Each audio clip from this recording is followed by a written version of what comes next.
Você pode chegar a pagar 60, 70, 80, 100 mil reais, dependendo da mensalidade da tua faculdade. E infelizmente eu tenho algumas coisas para te contar. A faculdade ela não vai te ensinar tudo o que você deveria aprender para ser um profissional de primeira, para se destacar e para ter sucesso na carreira. Olá, seja muito bem-vindo. Meu nome é Regel Sema e por aqui eu te ajudo a empreender no ramo de engenharia e construção e a conquistar o teu primeiro milhão em contratos. Hoje eu queria conversar com você, principalmente se você é engenheiro, estudante de engenharia ou pensa em fazer engenharia na tua vida. E o recado de hoje vamos lá, em partes, né?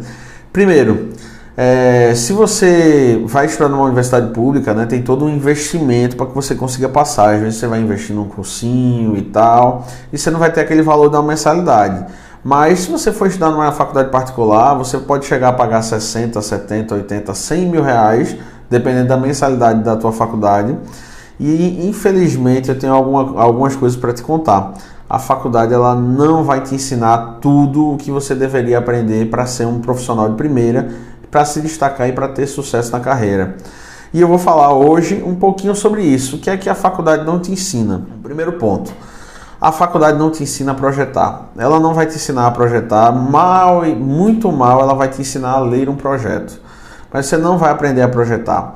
Você vai ter umas cadeiras de desenho, você vai ter umas cadeiras até de projeto, mas você sai da faculdade, infelizmente, sem saber projetar.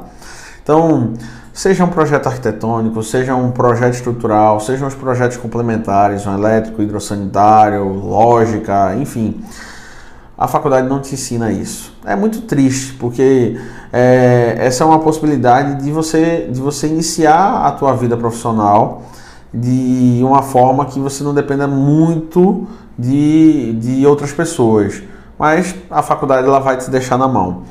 Bom, outra coisa que ela não te ensina a fazer, parecer, laudo, perícia, nada disso. E você pode até pensar, mas isso aí eu tenho que fazer uma pós de perícias e tal. Na verdade, a faculdade ela devia te preparar, pelo menos para elaborar um laudo técnico de engenharia. Mas infelizmente, a maioria esmagadora das faculdades, ela não vai te deixar nem apto e nem seguro para quando você estiver recém-formado, quando você se formar, você conseguir elaborar um laudo técnico de engenharia. Isso é outra coisa que ela vai te deixar na mão. Bom, aí beleza, né? Projeto, laudo, você pode falar da questão da especialização, mas vou te falar uma coisa que para mim é um pecado gigantesco a faculdade não ensinar. A faculdade não te ensina a fazer um orçamento de obra.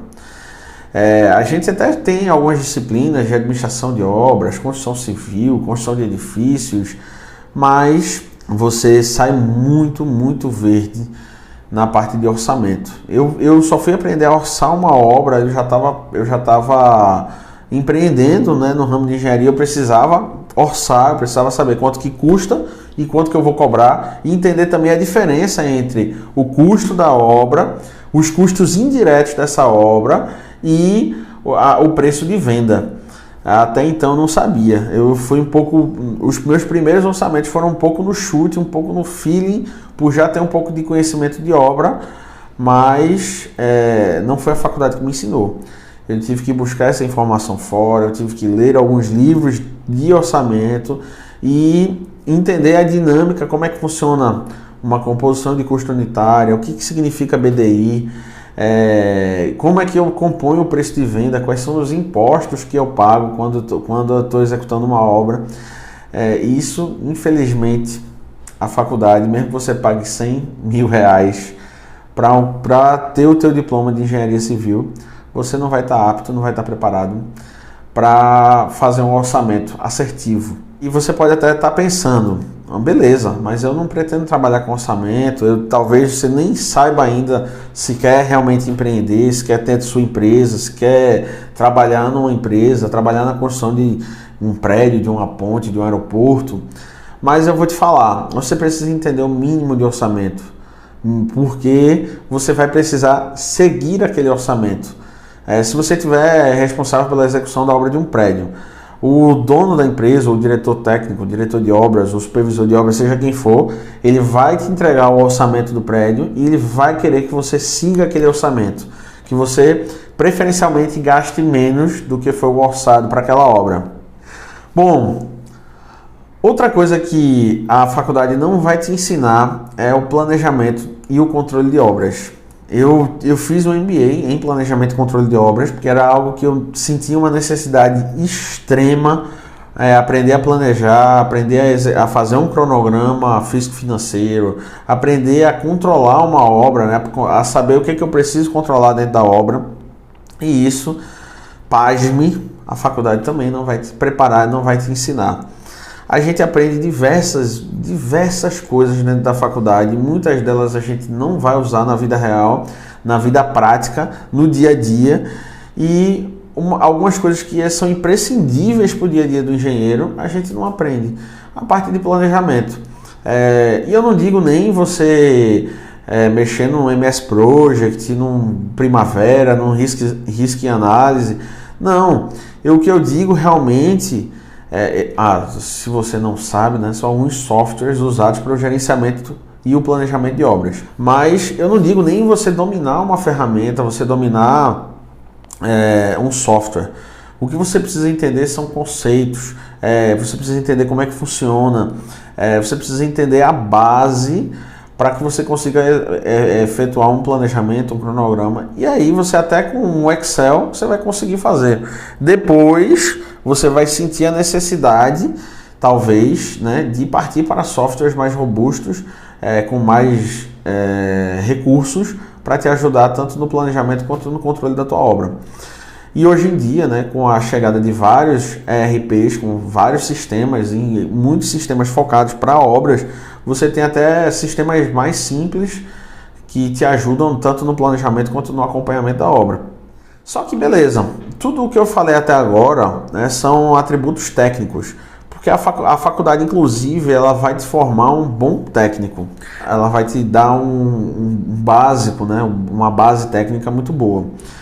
Apesar disso, esses itens técnicos ela não vai te preparar para isso. Só que tem dois itens que eu considero primordiais para qualquer engenheiro civil ter sucesso, mesmo sem empreender, né? Mesmo que ele seja funcionário, mesmo que ele trabalhe em alguma construtora, em alguma incorporadora. Essas habilidades que a faculdade, que eu não considero tanto técnicas e que a faculdade não te prepara nada para isso, são, primeiramente, liderança. Você, enquanto engenheiro civil, você vai ter que liderar, você vai ter que ser líder de uma equipe de obra, de uma equipe administrativa, de uma equipe operacional. E aí, meio que casado com a parte de liderança, está a gestão de equipes. Você vai precisar aprender a gerir as equipes da obra. Dentro de uma construção de um edifício, por exemplo, você vai ter várias e várias equipes próprias e provavelmente várias e várias equipes terceirizadas. Por exemplo, a maioria das construtoras incorporadoras, elas terceirizam forro de gesso, revestimento de gesso, algumas terceirizam pintura, instalação elétrica, instalação hidráulica. E a mão de obra própria, em geral, é para a parte de superestrutura, fundação, superestrutura, elevação de alvenaria, fachada, enfim. Você vai ter que aprender a lidar com as equipes próprias, com a tua equipe administrativa que vai estar ali para te ajudar, tomar um almoxarife, um técnico de edificações, um técnico de segurança do trabalho, um mestre de obras, um estagiário. Você vai ter que aprender a gerir essa equipe administrativa, a equipe própria operacional e as equipes terceirizadas. A gestão de terceiros é muito importante, não só para que a obra não tenha um desempenho esperado, mas também para que você evite retrabalho, para que você evite prejuízo, para que você evite quebrar o teu terceirizado. Tem muitas construtoras que... por falta da gestão desse terceiro, ela acaba quebrando o terceiro. Vamos lá, projetos, laudos, perícias, orçamento, planejamento, controle de obras, gestão de equipes, liderança, nada disso a faculdade vai te preparar. Nada disso você vai se sentir plenamente seguro se você não tiver experiência prévia. Se você não começar a estagiar cedo, se você não tiver boas experiências dentro da faculdade ainda, quando você estiver estagiando, você vai se formar e vai estar ali bem se sentindo inseguro, sem saber por onde começar e principalmente sem toda essa preparação técnica, teórica e prática. Porque também não adianta a faculdade te preparar com tudo isso na teoria se você não tiver visto tudo isso no campo de batalha, que é no dia a dia, na prática, na obra. Bom, por que eu estou te falando tudo isso? Aqui eu ensino estudantes de engenharia, engenheiros, arquitetos, técnicos, mestres de obras e pessoas normais, pessoas comuns que não têm nenhum conhecimento na área, a empreender no ramo de engenharia e construção com segurança, com confiança, com credibilidade e principalmente para atender às lacunas que o mercado tem de sobra. E eu estou aqui para justamente te apoiar nessa jornada, trazendo muito conhecimento, estratégias, insights, dicas, planejamento passo a passo para você iniciar o teu negócio e você conseguir conquistar sucesso. Você conseguir conquistar contratos, você conseguir conquistar obras, você conseguir conquistar o teu primeiro milhão em obras, o teu primeiro milhão em contratos. É para isso que eu estou aqui, é para te ajudar nessa jornada. Bom, eu espero que você tenha gostado desse vídeo. Se você tiver algo para contribuir, mais alguma coisa que você acha que a faculdade não prepara ou que a faculdade não ensina, deixa aqui nos comentários. Vamos continuar essa conversa. É sempre um prazer estar por aqui e eu conto com vocês nos próximos vídeos. Muito obrigado e até a próxima.